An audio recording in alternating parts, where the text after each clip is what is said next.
ዛሬ የምናየው ከስሜት በላይ መሆን ነው ማለት ነው። ከስሜት በላይ መሆን ማለት እንደምናውቀው ብዙዎች ሀገር መምራት ይችላሉ። ራሱ ግን ስሜቱን መምራት የቻለ ግን ከሀገር በላይ ነው፣ ከአገሩ በላይ ከዓለም በላይ ነው ስለሚባል ስሜታችን እንዴት እናቆጣጣለን? ከስሜት በላይ እንዴት እንሆናለን? ከስሜት በላይ ከሆንክ ደግሞ ራሴ ላይ ጠቅላይ ሚኒስትር ነው የምትሆነው። ከስሜት በላይ ከሆንክ ደግሞ ወደ ከፍታ እየተራመድክ ነው ማለት ነው። ስለዚህ ጥበበኞች ወይ ደግሞ ህልመኞች እንዴት ከስሜት በላይ ሆኑት የሚለውን እናያለን። ለነሱ የሆነውን እነሱ ያደረጉትን ደግሞ እኛ ወደ ራሳችን እንወስዳለን ማለት ነው። ህልመኞች ወይ ደግሞ ጥበበኞች ከስሜት በላይ የሚሆኑት አንድ ምንድነው የማደርጉት? ራሳቸውን በማስጨነቅ ይለማመዳሉ። በቃ የፈለገ ከምቾት ቀጠና ውስጥ ሆነ ለውጥ የለም። እነሱ ደግሞ ይህንን ያውቃሉ፣ ይረዳሉ። ስለዚህ ባይመቹም ካል ፊልም ማየት እየፈለጉ ተነስቶ ስራውን ይሰራሉ፣ ተነስቶ ያነባሉ። በቃ ይህ መስጨነቅ ነው። ራሳችሁን ያለማመዳሉ። እየተመቸ ጠዋት በቃ ከአልጋችሁ ላይ መነሳት በቃ መተኛት እየተመቸ ተነስቶ ከፈጣሪ ጋር ግንኙነት ይፈጥራሉ፣ ጸሎት ያደርጋሉ።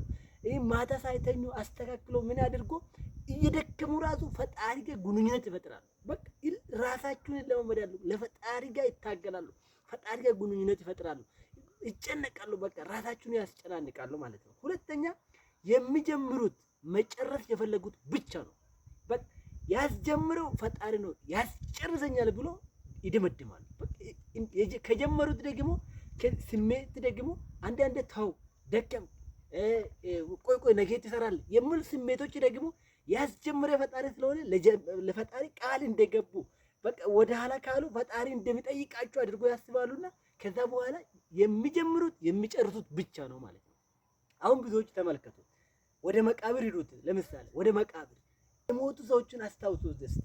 ጀነራሎች አሉ፣ ዶክተሮች አሉ፣ ኢንጂነሮች አሉ፣ ስንት ሰዎች አሉ። በአእምሯቸው ወረቀት ላይ ጠብ ያላደረጉ ስንት ያሳባቸው እነሱ ማለት የጀነራል የሆነው የመጽሐፍ የፈለገ ወይ ደግሞ ሳይጽፍ በቃ የጦር ጥበብ መጽሐፍ እየቻለ የሞቱት ሀሳባ ይዞ የሞቱት በቃ አለ ተባለ እኮ እውቀት እዛ አካባቢ ነው። በቃ በጣም በቃ ዓለም ላይ አለ ተባለ እውቀት መቃብር ቦታ ነው። እነኚህ ህልመኞች ትንሽ ዓለም ላይ የቀሩት ህልመኞች ወይ ጥበበኞች ግን የሚጀምሩት የሚፈጽሙት ብቻ ነው። በቃ እስከ መጨረሻ የሚሰሩት ብቻ ነው። አይጀምሩም። የማይጨርሱ ነገር አይጀምሩም። የጀመሩት ነገር ደግሞ ይይዛሉ፣ ከዛ በኋላ ይታገላሉ፣ ይጨርሳሉ ማለት ነው። ስቲቭ ኪንግ የሆነ ጊዜ ስቲቭ ኪንግ ማለት የዓለም ደራሲ ነው፣ በጣም ታዋቂ ነው። ብዙ መጽሐፍቶችም በብሌን ኮፒ አድርጎ ተሽጠዋል። የሆነ ጊዜ ትልቅ ልብ ወለድ ያዘጋጅና ከዛ በኋላ አንድ ጋዜጠኛ ጥያቄ ያቀርብለታል ለሱ። እንዴት ነው ስቲቭ ኪንግ እኔ ትልቁ ልብ ወለድ የጻፍከው በስንት ዓመት ነው ፈጀው? እንዴት ነው ጻፍከው ሲላል፣ ከዛ ስቲቭ ኪንግ ምን ይላል? አንድ ጊዜ ለመጻፍ አንድ ቃል ነው ጻፍኩት ይላል። ተመልከቱ፣ አንድ ቃል በጣም ትንሽዬ ነገር ነት ማለት ነው። ስለዚህ ያስጀምረው እንደሚያስጨርስ ስለሚያውቁት በየቀኑ የሚያደርጉትን ሂደት ወደ ትሄዳለች፣ ወደ ከፍታ ትሄዳለች ማለት ነው።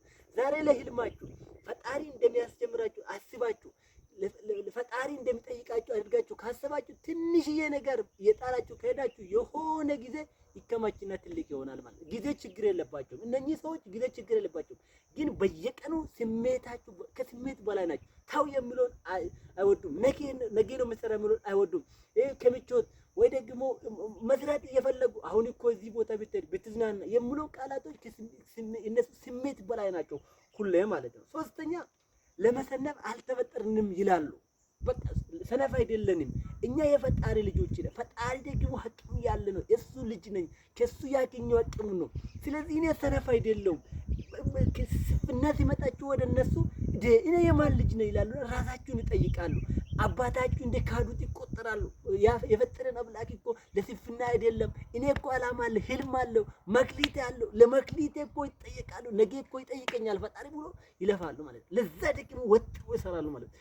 በቃ ለዛ ለምን ህልም ስላሉ ለስፍና በምንም በቃ እጅ አይሰጡም ማለት ነው። አራተኛ ላይ ቋሚ አቋም አላቸው፣ የማይቀየር ማንነት አላቸው። በቃ እንደ ትላልቅ ካምፓኒዎች፣ ትላልቅ ድርጅቶች ህግ ያሉ እነሱ ደግሞ የህይወት ህግ የራሳቸው አለ ማለት ነው። ጥበበኞች፣ ህልመኞች ማለት ነው።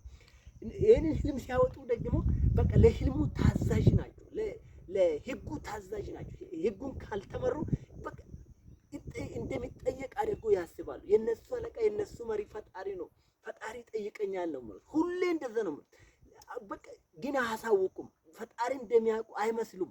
ግን እነሱ ግንኙነታችሁ ግን ጥንካሬ ያለው እነሱ ከፈጣሪ ጋር ነው። ድኪሙ ነው የሚሉት ህጋቸው ላይ ማለት ነው።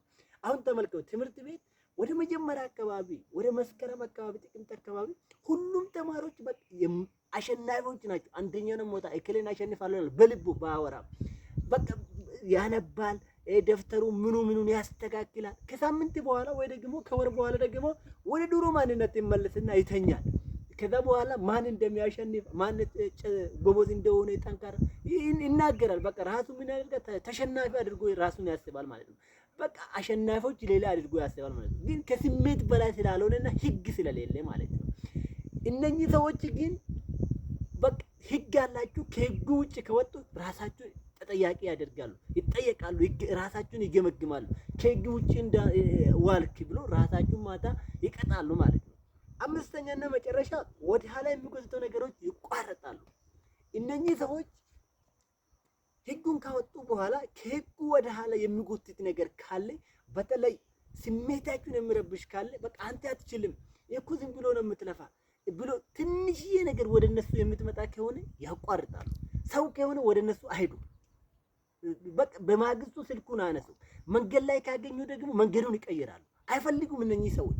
እነሱ የሚያስቡት ሁሌ አሸናፊዎች መሆኑን የሚነግር ሰዎች ብቻ ነው። ይሄን ነገር ደግሞ በቃ እነሱ አትችልም የሚሉ ሰዎች የነሱ እንደ ሃይማኖታችሁ በቃ ክርስቲያን ከሆነ በስመ አብ ይላል። ያ ሰዎች ሰይጣን አድርጎ ይስላል። በቃ ጭንቅላት ውስጥ እኔ እኮ የፈጣሪ ልጅ ፈጣሪ ሁሉም ይችላል ብሎ ስለሚያስቡ ራሳቸውን ትንሽ ወደ ኋላ የሚጎቱት ነገር ካገኙ በቃ አይፈልጉም። እነሱ ይርቃሉ ከነሱ። ሰላም ወረዳ ነው እነሱ የሚፈልጉት ማለት ነው። እነኚህ ህልመኞች፣ ጥበበኞች ማለት ነው። ተመልከቱ፣ ትንሽዬ መርዝ በጣም ጥቂት 10 ሊትር ውሃ ትበክናለች፣ ታጥፋለች፣ ታበላሻለች። እነኚህም ሰዎች በትንሽዬ ቃላት ስሜቱን ይረብሻሉ። ቀላል እንዳይመስላችሁ፣ አትችልም በቃ ቦታ የማይሰጥ ኔጌቲቭ የሆኑ ሰዎች ቀላል አይደሉም።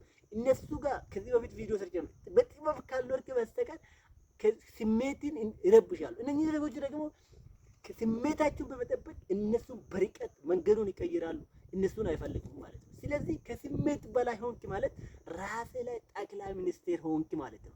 ራስ ላይ ጠቅላይ ሚኒስቴር ሆንክ ማለት ደግሞ አንተ በልብ ውስጥ ወይ ደግሞ ፈጣሪ ለአንተ የሰጠ የማርቅ ዳይመንድ የሀገሪቱን ግዛት መንግስት እንዳለ አንተ ደግሞ የማርቅ ዳይመንድ ለአንተ ፈጣሪ ያበረከተ እዛ ላይ ስልጣን አገኘ ማለት ነው። ይሄንን ደግሞ በስነ ስርዓት ከተጠቀምክ አንተ በፈጣሪም የተወደድክ በምድር በረከት የሆን በአእምሮ በጣም ደስተኛ ትሆናለህ ማለት ነው። ለጊዜያዊ ግን ስሜት ባረክ የሆንክ ግን ሁሌ የተቀመጥክ ቦታ ነው። በቃ አትንቀሳቀስም። ያ ቦታ ነው። ትላንትም ያ ነበርክ፣ ዛሬም ያ ነው። በቃ ደጋግመህ ትኖራለህ። ምንም አሁን 20 ዓመት ከሆን ምንም አዲስ ነገር አትፈጥርም። አሁን የነበርከውን 20 ዓመቱን ትደግማለህ። 40 ትሞላለህ፣ ትደግማለህ። 60 ትሞላለህ፣ ትደግማለህ። 80 ትሞላለህ፣ ትደግማለህ። በቃ ትሄዳለህ። እዛ ቦታ መቃብር ቦታ ነው አለ እንላለን ማለት ነው። እንዳሁን ያልነው እዛ ነው በቃ መቃብር ቦታ ነው አለ እንላለን። ይሄ ግን እንዳይሆን ፈጣሪ ላንተ አቅም እንዲሆንልህ ከስሜት በላይ እንድትሆን ፈጣሪ እንድታግዝ ፈጣሪ ጋር ግንኙነቱ መፍጠር መጣር ዛሬ የአንተ ድርሻ ነው ማለት ነው። እጅግ አድርጌ እወዳቸዋለሁ። ፈጣሪ ከስሜታችሁ በላይ እንድትሆኑ እንዲያግዝ ፈጣሪ እርዳችሁ። ህልም ወይም ደግሞ ድሪም ዩቲዩብ የሚለውን ሰብስክራይብ በማድረግ አበረታቱኝ። ታንኪዩ